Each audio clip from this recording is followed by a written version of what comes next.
என்னங்க என்னங்க அத்தை கூப்பிடுற மாதிரி இருக்குங்க.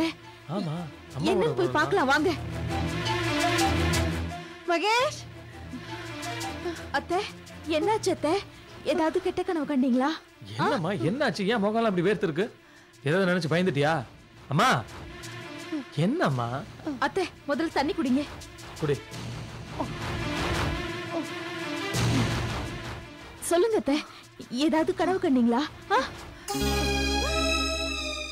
ஒன்றும் இல்லை, டாக்டர்கிட்ட போனீங்களே, செக் பண்ணாங்கல்ல, ரிசல்ட் பாசிட்டிவ் தானே? என்னம்மா வளர்ற? நான் தான் மத்தியானம் டாக்டருக்கு ஃபோன் பண்ணி கேட்டேன். டாக்டர் ஊர்ல இல்ல, நாளைக்கு வந்து சொல்றாங்கன்னு சொன்னான்ல, மறந்துட்டியா? என்னம்மா அத்தை, நீங்க அந்த பக்கத்து வீட்டு அத்தைகிட்ட பேசி பேசி உங்க மூளை குழம்பிடுச்சுன்னு நினைக்கிறேன். அதான் கெட்ட கெட்ட கனவா வந்திருக்கும். இங்க பாருமா, தூங்குறதுக்கு முன்னால சாமி கும்பிட்டு பாருமா. நான் பயந்துக்காம இருக்கிறதுக்கு நீ தானே நான் தூங்குறதுக்கு முன்னால திருநூறுலாம் வச்சு விடுவேன். அதே மாதிரி திருநூறு வச்சுட்டு பாடு. என்னங்க நீங்க போய் தூங்குங்க. அத்தை ரொம்ப பயந்து போயிருக்காங்க. அவங்க முகத்தை பார்த்தாலே தெரியுது. நான் உங்க கூட இங்கேயே படுத்துக்கிறேன், நீங்க போங்க. வேண்டாம் மகேஷ், எனக்கு ஒரு பயமும் இல்லை. நீங்க போய் தூங்குங்க, நான் சாமியை கும்பிட்டுட்டு படுத்துக்கிறேன். வேண்டாம் அத்தை, நான் உங்க கூட இங்கேயே படுத்துக்கிறேன். வேண்டாமா, சொன்ன கேளு, போங்க. மகேஷ், அம்மா தான் தைரியமா படுத்துக்கிறான்னு சொல்றாங்கல்ல, இதுக்கு மேல நான் போய் தனியா படுத்தா எனக்கு தூக்கம் வராது, பயமா இருக்கு. நீயும் வா. சரியான பயந்தாங்குழிங்க நீங்க. சரி சரி நடங்க. அம்மா சாமி கும்பிட்டு பாடு. அத்தை பயப்படாம படுத்து தூங்குங்க. சரிம்மா.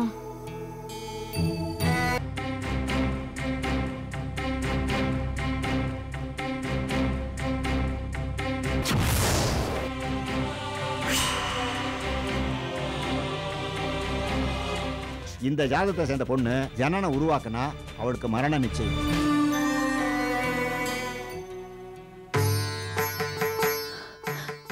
அம்மா தாயே, நீதான் பாத்துக்கணும். நாளைக்கு காலையில விடிஞ்சதும் மகேஷ் டாக்டர் பார்க்க போறாளாம். அவ கர்ப்பமா இருக்க கூடாது. வாரிசே இல்லைனாலும் பரவாயில்ல. என் மருமக 100 வயசுக்கு தீர்க்காயுசோட இருக்கணும். நான் என் உயிரை விட்டா அவ ஜாதகத்துல இருக்கிற தோஷம் தீரும்னா நான் அதுக்கும் தயாரா இருக்கேன். மகேஸ்வரி எந்த குறையும் இல்லாம வச்சிருமா.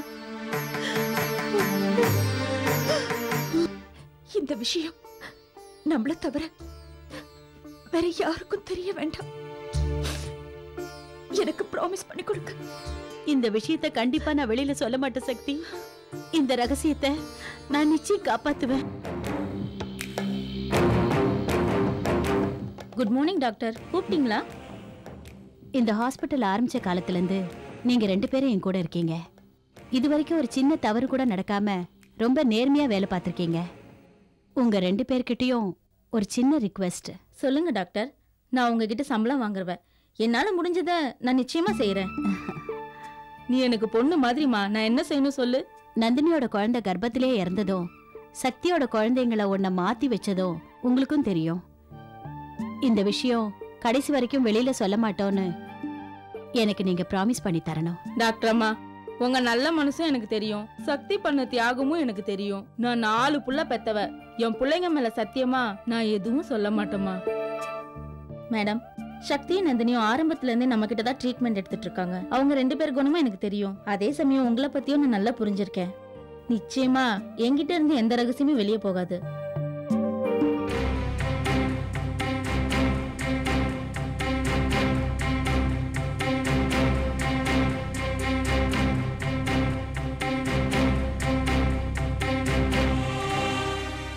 மணி 5:30 ஆச்சு.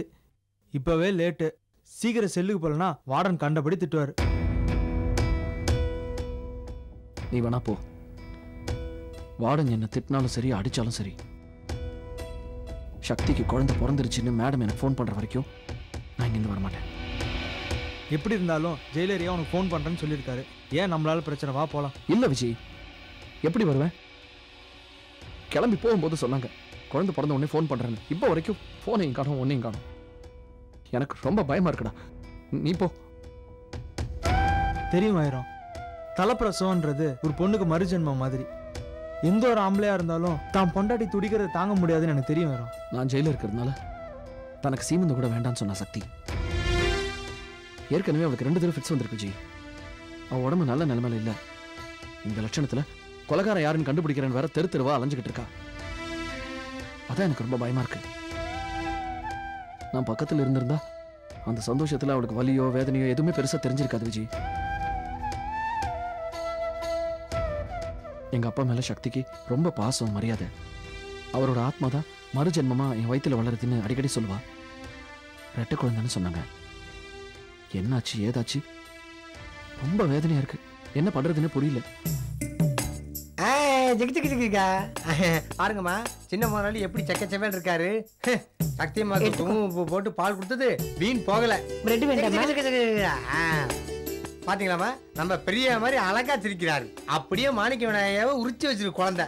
போதும் போதும், குழந்தைக்கு கண்ணு பற்ற போது. அதுக்கு என்ன திருஷ்டி பூசணிக்காம நீ இருக்க ஒண்ணு சுத்தி போட்டாத. ஹலோ, என்னாச்சு முணுமுணுக்குற? ஒண்ணு இல்லம்மா, வாயில கொசு. எல்லாரும் சந்தோஷத்துல கலாட்டா பண்ணிட்டு இருக்கீங்க. என் புருஷனுக்கு தான் இது கொடுத்து வைக்கல. இத பார் சக்தி, மரகதம் வயிறு தண்டை கண்டிப்பா சொல்லிருப்பா. ஜெயிலரியாவும் மரகதமும் நிச்சயமா நம்ம வேதனையை தீர்த்து வைப்பாங்க.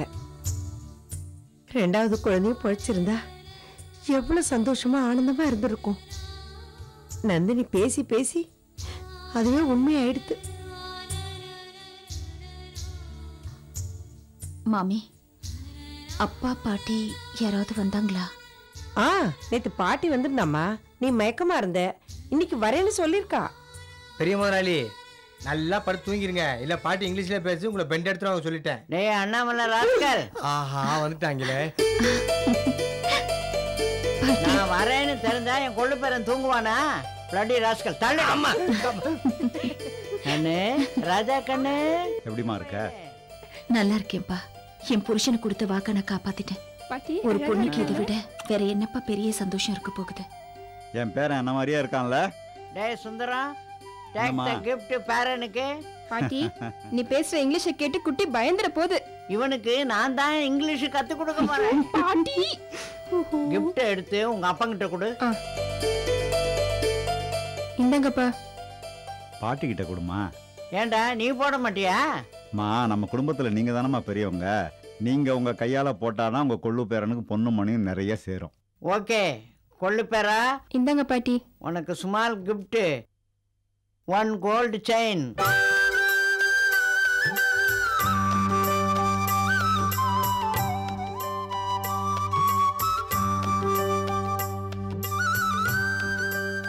சக்தி, இவன் பிறந்த நேரம் உன் புருஷன் விடுதலையாகி வெளியில வந்துருமா? நிச்சயமா பாட்டி, எனக்கும் அந்த நம்பிக்கை இருக்கு. கொள்ளு பேரா, ஐ ஆம் சோ ஹாப்பி. சுத்தம். இனிமே பெரிய முதலாளிக்கு பசி எடுத்தா இங்கிலீஷ்ல ஹாங்கிரி ஹாங்கிரின்னு அழ போறாரு. அது ஹங்கிரியா? ஏன்பா, இருக்கிற கஷ்டத்துல இந்த தங்கச்சி என்னெல்லாம் தேவையாப்பா? நீ வேற சக்தி, நீ உண்டாயிருக்கிறேன்னு தெரிஞ்சதும் அன்னையிலிருந்து கொஞ்சம் கொஞ்சமாக குருவி சேர்க்குற மாதிரியே ஆசையாக சேர்த்து என் கொள்ளு பேரனுக்கு இந்த பாட்டியோட முதல் கிஃப்ட்டு. கொள்ளு பேரா, ராஜா கண்ணு, புஜ்ஜி புஜ்ஜி. சக்தி, இப்போதான் என் மனசு நிறைஞ்சு இருக்கு. நேரமாச்சு, நான் வரட்டுமா? பாட்டி, நந்தினியும் போய் பார்த்துட்டு போங்களேன். ஏம்மா, இப்போ நாங்கள் அவளை போய் பார்த்தோம்னா எங்களுக்கு இருக்கிற சந்தோஷமும் போயிடும். அவமானப்படுத்தி அனுப்புவா, அது எங்களுக்கு தேவையா? அப்பா, அவ உடம்புலயும் உங்க ரத்தம் தானப்பா ஓடுது. தங்கச்சில மாதிரி அவ உங்க பேத்தியை பெத்து எடுத்திருக்கா. போய் பார்த்துட்டு போங்கப்பா. சரி, வரம்மா.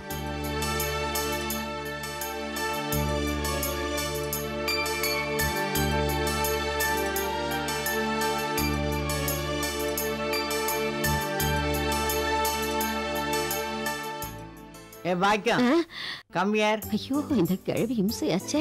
கம்மியார். என்ன பாட்டி? நந்தினியும் குழந்தையும் எப்படி இருக்காங்க? எங்க நந்தினி மேடத்துக்கு என்ன குறைச்சலு? குழந்தை சும்மா ரோஜாப்பு மாதிரி தளதளன்னு இருக்கா. எந்த ரூம்ல இருக்கா? இங்க பாருங்க, நீங்க இப்ப அவங்கள பார்க்க முடியாது.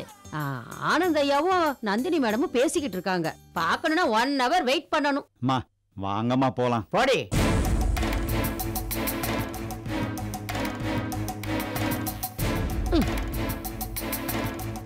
சக்தியை மட்டும் பார்த்துட்டு எங்க நந்தினி மேடத்தை பார்க்காம போறீங்களா? பாட்டி, இருக்கு உனக்கு வேட்டு. சாமி, பையனுக்கு ரொம்ப பாவம். காலையில இருந்து அழுதுகிட்டே இருக்காரு. சத்யாண்டிக்கு பாப்பா பிறந்துச்சான்னு இல்லையான்னு தெரியவே இல்லை. மம்மி கூட போனே பண்ணவே இல்லை. சாயந்தரம் ஆயிடுச்சா, வயல் மாமாவை செல்லுக்கு வர கூட்டிட்டு போயிடுவாங்க. அதுக்குள்ள அம்மா வந்துடணும்.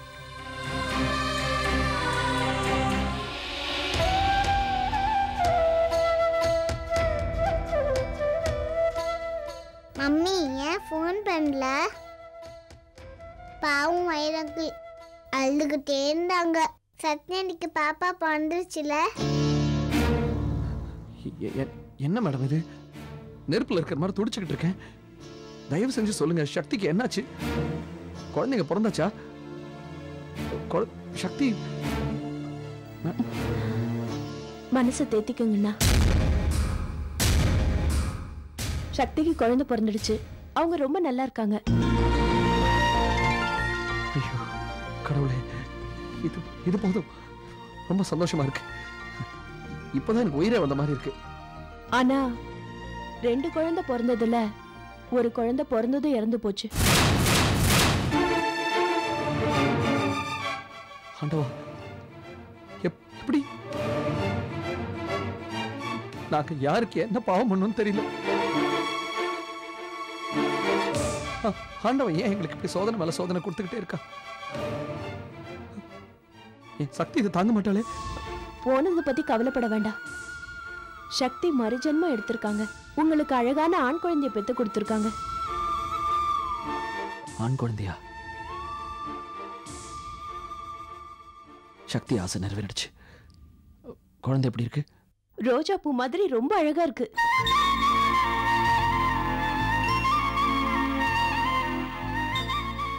சக்தி ஆசைப்பட்ட மாதிரி எங்க அப்பா தான் வயித்துல வந்து பிறந்திருக்காரு. ஆமாண்ண, மாமி கூட அப்பவே சொன்னாங்க, குழந்தை அப்படியே தாத்தா உரிச்சு வச்சிருக்கான்னு. பெரியவரை பார்த்தா மாதிரியே இருக்குன்னு சொன்னாங்க. அந்த மட்டும் சந்தோஷம்டா கடவுளே. சக்தி நல்லா இருக்கால? அண்ணி ரொம்ப நல்லா இருக்காங்கண்ணா. அது அவளுக்கு 2 தடவை ஃபிட்ஸ் வந்துடுச்சு. ஹைப்பர் டென்ஷன் வேற. அநியாயத்துக்கு மருந்து மாத்திரை எல்லாம் சாப்பிட்டு, அதனால தானோ என்னவோ ஒரு குழந்தை எப்படி. டாக்டர்கிட்ட பேசுனீங்களா? என்ன சொன்னாங்க? இனிமே எந்த பிரச்சனையும் இல்ல. சக்தி ரொம்ப ஆரோக்கியமா இருக்காங்க. ஒரு குழந்தை இறந்து போன விஷயத்த எப்படி ஃபோன் பண்ணி சொல்றதுன்னு தான் நான் உங்களுக்கு ஃபோன் பண்ணல. ஆனா நீங்க எவ்வளவு துடிச்சிட்டு இருப்பீங்கன்னு எனக்கு நல்லா தெரியும். என்ன மன்னிச்சிருங்கண்ணா. ஐயோ, என்னது என்கிட்ட போய் மன்னிப்பெல்லாம் கேட்டுக்கிட்டு? எப்படியோ என் சக்தி நல்லா இருக்கால, எனக்கு அது போதும். டைம் ஆச்சு, நான் வரேன். குட் நைட் சக்தி.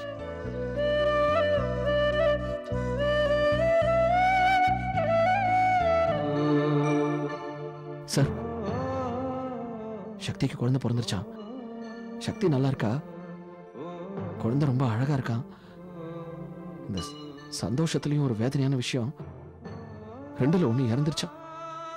தெரியும் மேடம், எல்லா விஷயத்தையும் மரகதம் ஃபோன் பண்ணி சொன்னான். இழந்ததை நினச்சி வருத்தப்படாத, கிடைச்சதை நினச்சி சந்தோஷப்படு. Congratulations and all the best. குழந்தை பிறந்த நேரமாவது நீ விடுதலை யாரியான்னு பார்ப்போம். செல்லுக்கு போய் எதை பற்றியும் யோசிக்காமல் நல்லபடியாக தூங்கு.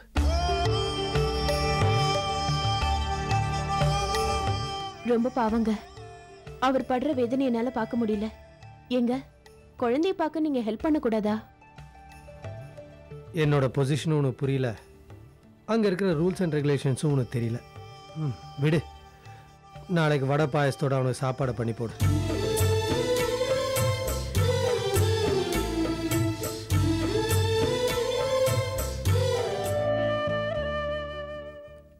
குழந்தை நல்லா இருக்கானா? நல்லா செவப்பா, எங்க அப்பா மாதிரியே இருக்கான்னு எல்லாரும் சொன்னாங்கன்னு சொன்னீங்க. அது பார்க்கணும் போல இருக்கு. இந்த ரெண்டு கையாலையும் என் குழந்தைய எடுத்து கொஞ்சணும்னா ரொம்ப ஆசையா இருக்கு. ஆயுள் தண்டனை கைதி இதுக்கெல்லாம் ஆசைப்படக்கூடாது. நான் வரேன்.